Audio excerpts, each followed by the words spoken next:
Hello students, मैं हूं समन अब्बास और आप लोग देख रहे हैं माय यूट्यूब चैनल सोना मैथमेटिक्स। अगर आप लोग ने अभी तक वीडियो को लाइक शेयर सब्सक्राइब नहीं किया तो कृपया कर लाइक शेयर सब्सक्राइब जरूर करें। चलिए, आज ऑब्जेक्टिव में पहला क्वेश्चन बताने जा रहा हूं। आज ऑब्जेक्टिव की पहली वीडियो है और मेरी पूरी कोशिश रहेगी कि आपको अच्छी तरह से एक एक क्वेश्चन समझ में आए और आप कम वक्त में एग्जाम में बना पाओ। देखिए, पहला क्वेश्चन है 2 3 5 6 4 2 3 5 6 4 का माध्यक निकालें। माध्यक को माध्यिका भी कहा जाता है। आप लोग याद रखिएगा कि माध्यक को माध्यिका भी कहते हैं। सबसे पहले जो नंबर दिया है हम उसको असेंडिंग ऑर्डर में सजा लेंगे, यानी आरोही क्रम में सजा लेंगे। ठीक है, तो सबसे पहले 2, फिर 3, ठीक है, फिर 4, तब 5 और ठीक 6। देखिएगा तो ठीक बीच में कौन नंबर आ रहा है? 4। ये 4 ठीक बीच में ना, इन दो नंबर और इन दोनों के नंबर के बीच में है 4, यानी ऑप्शन क्या होगा? 4 इसका करेक्ट आंसर होगा। चलिए देखते हैं नेक्स्ट क्वेश्चन है। वर्ग अंतराल 10 से 20 का वर्ग चिन्ह बताना है हमको। वर्ग अंतराल 10 से 20 का वर्ग चिन्ह। तो देखो बाबू, वर्ग चिन्ह का जो फॉर्मूला होता है इसको मध्यमान भी कहा जाता है। मध्य मान, अंग्रेजी में इसको बोलते हैं मिड वैल्यू। इसका फॉर्मूला होता है उस सीमा प्लस निम्न सीमा, शॉर्ट में लिखेंगे h और इसको लिखेंगे l/2। तो देखिए क्वेश्चन में है 10 से 20, यानी 20 बड़ा है और 10 छोटा है। इन दोनों को सम करके हम क्या कर देंगे? आधा। तो 30 का आधा क्या होगा? 15। तो आप लोग 15 पे करेक्ट आंसर कर लेंगे।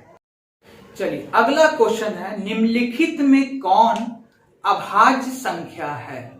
तो यहां पर हमको पूरा ऑप्शन लिखना पड़ेगा। तो सबसे पहला ऑप्शन है 28, सेकंड ऑप्शन है 69, थर्ड ऑप्शन है 71 और लास्ट ऑप्शन है 63। देखिए, हमको अभाज्य संख्या इसमें से चुननी है। अभाज्य संख्या का मतलब क्या है, पहले आप उसको समझ लें। अभाज्य संख्या वैसी संख्या को कहते हैं जो स्वयं से कटे। किससे कटे? स्वयं से विभाज्य हो।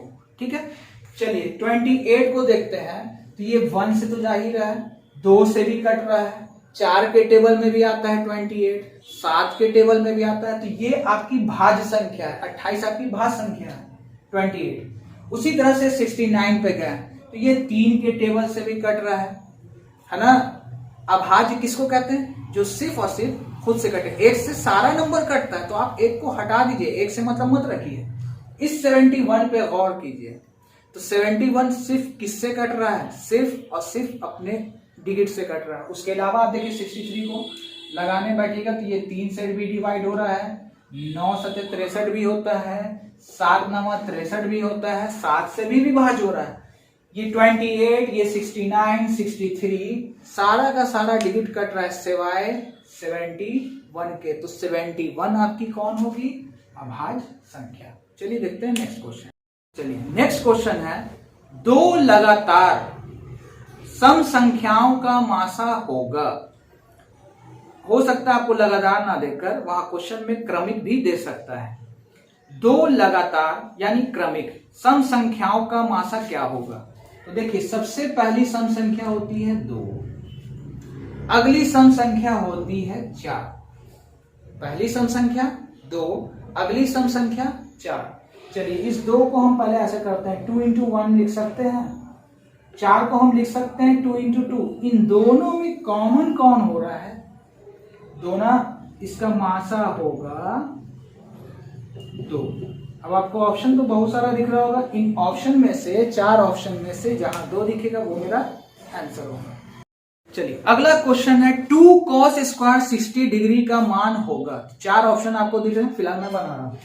देखिए 2 cos स्क्वायर 60 डिग्री, आपको टेबल तो याद करना होगा।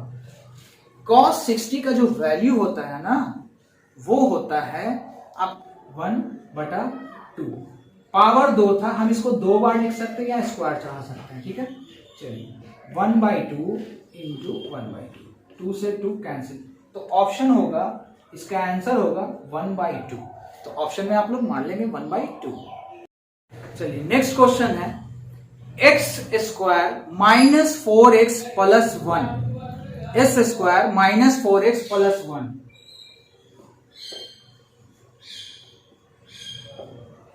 के शून्यकों का योग लिखें। क्वेश्चन आपको दिख रहा होगा कि शून्यकों का योग लिखें। तो देखिए शून्य का योग का फॉर्मूला होता है अल्फा प्लस बीटा। हम इसको शून्य का योग बोल सकते हैं, अल्फा प्लस बीटा यानी शून्य का योग है। तो इसका फॉर्मूला होता है -b/a। तो देखिए माइनस ये रखना है, ठीक है। अब आप यहाँ पे ध्यान दीजिए, a की जगह पे कौन है 1, आगे में 1 छिपा हुआ, a की जगह 1, b की जगह पे कौन है -4, c की जगह पे कौन है 1, ठीक है। इसको हम थोड़ा सा और एक्सप्लेन करते हैं। a² plus bx plus c हमने पढ़ा है द्विघात बहुपद। तो देखिए a की जगह यहाँ पे कुछ नहीं दिया हुआ है, 1 हिडन होता है, यानी a की जगह कौन होगा 1 हिडन होता है यहाँ 1। b की जगह पे कौन होगा 4 नहीं बल्कि -4, और c की जगह पे कौन होगा 1, है ना। आइए माइनस था माइनस दिया, b की जगह पे कौन है -4 और a की जगह पे कौन है 1। तो निगेटिव निगेटिव हो गया पॉजिटिव, यानी 4/1 ऑप्शन होगा 4। चलिए देखते हैं नेक्स्ट क्वेश्चन। क्वेश्चन है वर्ग का विकर्ण 16√2, तो भुजा क्या होगी। तो देखिए वर्ग का विकर्ण दे रहा है ना, ठीक है, वर्ग का विकर्ण क्वेश्चन में दे रहा है 16√2। तो वर्ग के विकर्ण का फॉर्मूला जो होता है आपको याद रखना है, क्या होता है √2a, ठीक है। क्या होता है √2a, a का मतलब है भुजा, √2 कट गया, भुजा कितनी आई 16। तो ऑप्शन 16 इसका करेक्ट आंसर होगा। चलिए देखिए नेक्स्ट क्वेश्चन है किसी वृत्त की परिधि और क्षेत्रफल आपस में बराबर है, तो त्रिज्या क्या होगी। वृत्त की परिधि और क्षेत्रफल क्या है बराबर है, यानी वृत्त की परिधि है ना किसके बराबर, वृत्त के क्षेत्रफल के बराबर है। तो वृत्त की परिधि का फॉर्मूला आपको याद होना चाहिए, क्या होता है 2πr। वृत्त के क्षेत्रफल का फॉर्मूला होता है πr²। हम यहाँ r को 2 बार लिख दे रहे हैं, ठीक है, πr²। हमने स्क्वायर को 2 बार तोड़ दिया सीधा सीधा। आइए कैंसिल करते हैं, r से r कैंसिल, पाई से पाई कैंसिल, तो यहाँ बचा 2 और इधर कौन है r। इसका मतलब त्रिज्या जो होगी वो कौन होगी 2। तो ऑप्शन जहां 2 दिखे वो आपका सही आंसर होगा। चलिए देखिए अगला क्वेश्चन है 1 - tan² π/4 और 1/tan² π/4। हमारे पास 4 ऑप्शन है, उनमें से कोई एक सही। तो ध्यान से देखिए बनेगा कैसे। इस π/4 का मतलब होता है 45 डिग्री। देखिए हम आपको यहां समझाते हैं, पाई का वैल्यू जो होगा यहां पर होगा 180 डिग्री। π/4 का मतलब 180 को हम किससे डिवाइड कर देंगे 4 से, तो डिवाइड करके आप चेक कीजिएगा तो इसका वैल्यू निकलेगा 45। इसका मतलब ये जो है 1 - tan² 45 डिग्री है। क्या है 1 - tan² 45 डिग्री। चलिए हम यहाँ पे इसको एक्सप्लेन करके दिखाई देते हैं, ज्यादा बेटर आपको समझ में आएगा। बटा 1 + tan² 45 डिग्री है। 1 - tan 45 का वैल्यू होता है सारणी से 1, तो 1 का स्क्वायर बटा 1 + 1 का स्क्वायर, ठीक है। tan 45 का वैल्यू हमने भी यहाँ 1 रखा, tan 45 का वैल्यू यहाँ भी 1 रखा। 1 का स्क्वायर अगर हम करते हैं तो 1 ही होता है ना। तो 1 में 1 जाएगा 0/2। तो आप जानते हो किसी भी नंबर को हम अगर इस 0 से डिवाइड मान के चलते हैं इसका वैल्यू क्या होगा 0। अगला क्वेश्चन 3θ, यदि 3θ बराबर 90 डिग्री हमको दे रहा है और हमसे पूछ रहा है किसका वैल्यू cos थीटा का वैल्यू। 4 ऑप्शन दिए हैं। चलिए तो देखिए बनेगा कैसे। सबसे पहले तो आप इसको 3 से कैंसिल कर दीजिए, 3 के टेबल से कैंसिल हो गया कितनी बार में 30 बार में। इसका मतलब जो हमको क्वेश्चन पूछ रहा है वो cos 30 का वैल्यू पूछ रहा है। cos थीटा था ना, हमने थीटा की जगह 30 बैठा दिया। cos 30 का वैल्यू होता है √3/2। कितना? √3/2। ये इसका हो गया आंसर। तो ऑप्शन लगेगा √3/2। चलिए अगला क्वेश्चन है, प्रथम 5 प्राकृतिक संख्याओं का माध्य निकालें। आपको 4 ऑप्शन दे रहे हैं, उनमें से एक सही है ना। चलिए हमको क्या निकालना है? 5 प्राकृतिक संख्या शुरू कहां से होती है? 1 से। और हमको यहाँ पे क्या तो बोल रहा है? 5 प्राकृतिक संख्या। तो हम सबसे पहले 1 2 3 4 5, हमने 5 प्राकृतिक संख्या को माइंड में रिप्रेजेंट कर लेना है। इसका माध्य निकालना है। तो देखिए हम करेंगे क्या, सबसे बड़े डिजिट को चूज करेंगे और सबसे छोटे डिजिट को चूज करेंगे और 2 से भाग कर देंगे। 6/2। इसका आंसर क्या है? 3। यानी 5 प्राकृतिक संख्याओं का जो माध्य निकलेगा वो कितना निकलेगा? 3। क्वेश्चन है कि 2 cos थीटा बराबर √3। तो हमको यहाँ पे पूछ रहा है थीटा का वैल्यू। तो क्वेश्चन आपको दिख रहा है, मैं क्वेश्चन को फिर भी रिप्रेजेंट करके बता रहा हूँ। चलिए तो हम एक काम ये करेंगे कि ये जो 2 गुना में है इधर आ जाएगा भाग में। ठीक है, आगे में क्या लगा है? cos ना। इस √3/2 का वैल्यू हम cos में खोजेंगे। तो खोजने पर पता चलेगा ये किसका वैल्यू है? cos 30 का। तो cos से cos हम कैंसिल मानेंगे, थीटा का वैल्यू कितना होगा? 30 डिग्री। देखिए cos है, थीटा की जगह पे कौन है? 30। इसका मतलब थीटा इसका 30 डिग्री होगा। देखिए अगला क्वेश्चन है, बिंदु -4,3 -4,3 किस पाद में स्थित होगा? तो यहाँ पर क्वाड्रेंट जो होता है टोटल 4 हिस्सों में होता है। देखिए यहाँ पे मैं फिगर के जरिए आपको समझाता हूँ। ये होता है फर्स्ट क्वाड्रेंट, ये होता है सेकंड, ये होता है थर्ड और ये होता है फोर्थ। आप लोग इसको नोट भी कर लोगे और माइंड में रखोगे भी। पहला क्वाड्रेंट जो होता है, पहला चतुर्थांश प्लस होता है। पहला, इसको पाद भी बोलते हैं। सेकंड होता है नेगेटिव पॉजिटिव और थर्ड होता है नेगेटिव, चौथा होता है प्लस माइनस।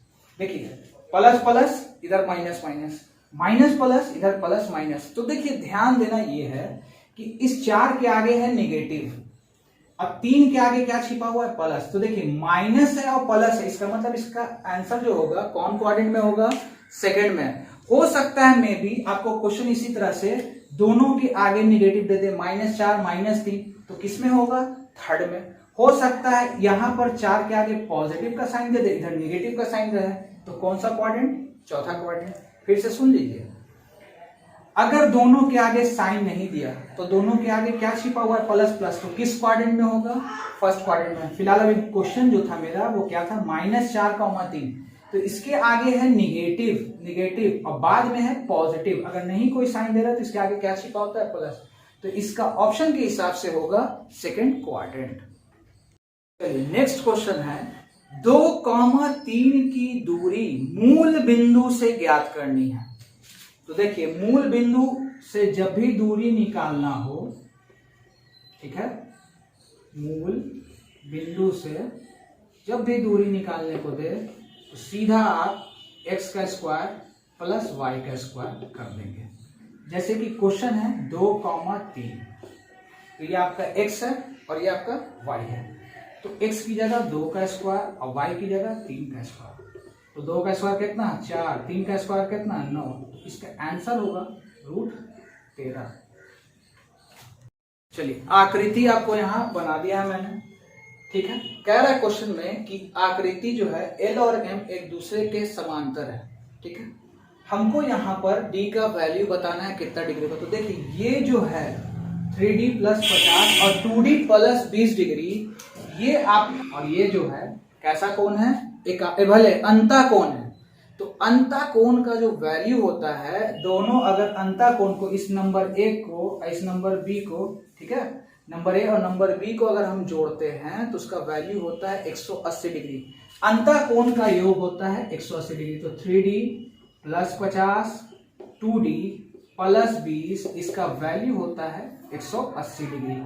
तो 3D और 2D जोड़ेंगे 5D होगा, 50 और 20 जोड़ेंगे 70 होगा, 70 डिग्री बराबर 180। इस 70 को हम उधर कर देंगे मूव, तो 180 में से 70 जाएगा, कितना बचेगा 110। 5 के टेबल से ये कैंसिल हो गया, कितनी बार में 22 बार में, तो डी का वैल्यू होगा 22 डिग्री। नेक्स्ट क्वेश्चन है 44 मीटर परिधि वाले वृत्त की त्रिज्या क्या होगी। तो देखिए वृत्त की परिधि हमको दे रहा है कितना 44 मीटर ना, तो परिधि का फॉर्मूला क्या होता है 2 पाई आर। ठीक है, 2 आप जान ही रहे हो, पाई का मान 22/7 इंटू आर बराबर 44 मीटर। तो 22 दूनी होगा 44, 44/7 इंटू आर बराबर 44। अब आप क्या करोगे, इस वैल्यू को जब इधर लाओगे तो पलट जाएगा, 7 ऊपर और 44 नीचे, 44 से 44 कैंसिल हो जाएगा, यानी त्रिज्या कितनी आएगी 60 मीटर। अगला क्वेश्चन है 9 sec square theta minus 9 tan square theta. सबसे पहले आप देख लीजिए इन दोनों में कॉमन कौन हो रहा है 9, हमने कॉमन कर लेना है। इन दोनों में कॉमन कौन है 9, 9 को कॉमन कर लिया, बाहर निकाल लिया, तो क्या हुआ sec square theta minus tan square theta. और एक बात याद रखिए, इस sec square minus tan square का फॉर्मूला ठीक है होता है 1। sec square theta minus tan square theta का वैल्यू कितना होता है 1। आंसर कितना होगा 9। चलिए नेक्स्ट क्वेश्चन है माध्यक का 3 गुना और माध्य का 2 गुना का अंतर क्या कहलाता है। तो माध्यक का 3 गुना, चलिए ध्यान से समझिएगा, माध्यक का कितना गुना 3 गुना, और माध्य को बोल रहा है क्वेश्चन दुगुना। अंतर, अंतर का मतलब होता है माइनस, इसको क्या कहते हैं, तो हम इसका आंसर होगा बहुलक। क्या होगा बहुलक। तो बहुलक का एक फॉर्मूला ही है, बहुलक बराबर होता है 3 इंटू माध्यक माइनस 2 इंटू माध्य। इस फॉर्मूले का इस्तेमाल हम वहां पर करेंगे जहां आपको बहुलक क्या होगा, जैसे कि बहुलक में लगेगा कि इधर भी 2 बार है, इधर भी 3 बार 2 बार है, कहने का मतलब वहां पे आप बहुलक एक्यूरेट नहीं पकड़ पाओगे। तो वहां पर हम क्या करते हैं एम्पिरिकल फॉर्मूला यानी अनुभाविक सूत्र का प्रयोग करते हैं। बहुलक का फॉर्मूला ही होता है 3 इंटू माध्यक माइनस 2 इंटू माध्य। ठीक है, इसको बोला जाता है अनुभाविक सूत्र। अगला क्वेश्चन है साइन थीटा बराबर कॉस थीटा। साइन थीटा बराबर कॉस थीटा, तो हमसे पूछ रहा है क्वेश्चन में थीटा बराबर क्या होगा, यानी 0 होगा कि 30 होगा कि 45 होगा। ऑप्शन आपको दिख रहे हैं, चलिए हम इसको बनाते हैं। देखिए साइन थीटा है ना, हमने छोड़ दिया, इस कॉस को हम चेंज करने जा रहे हैं। तो कॉस थीटा का फॉर्मूला आपने पढ़ना है साइन 90 माइनस थीटा भी होता है। ठीक है, 8.3 में आपको ये चैप्टर मिल जाएगा, पूरक अनुपूरक कोण पे। ठीक है, तो हमने यहां पर कॉस थीटा को चेंज कर दिया साइन 90 डिग्री माइनस थीटा पे। तो ये साइन हो गया कैंसिल, थीटा का वैल्यू बचा 90 माइनस थीटा। माइनस थीटा को आप इधर मूव कर दीजिए, थीटा प्लस थीटा बराबर 90 डिग्री, यानी 2 थीटा बराबर 2 इंटू 45 डिग्री। 2 से 2 कैंसिल, यानी थीटा का वैल्यू कितना होगा 45 डिग्री। क्वेश्चन है किसी आंकड़े के उच्चतम मान और निम्नतम मान के अंतर को क्या कहा जाता है। तो आपने 7th में पढ़ा होगा, उससे रिलेटेड ये क्वेश्चन दे दिया है। ठीक है, प्रेषण के यानी आंकड़े के उच्चतम मान और निम्नतम मान के अंतर को परिसर कहा जाता है। याद रखिएगा उसको क्या कहा जाता है परिसर, अंग्रेजी में इसको बोलते हैं रेंज। तो परिसर का फॉर्मूला आप लोग याद रख लीजिए, परिसर का फॉर्मूला होता है उच्चतम मान माइनस निम्नतम मान, या आप बोल सकते हैं परिसर बराबर उच्च सीमा माइनस निम्न सीमा। नेक्स्ट क्वेश्चन है, वृत्त की परिधि और व्यास के अनुपात को क्या कहते हैं? देखिए, वृत्त की परिधि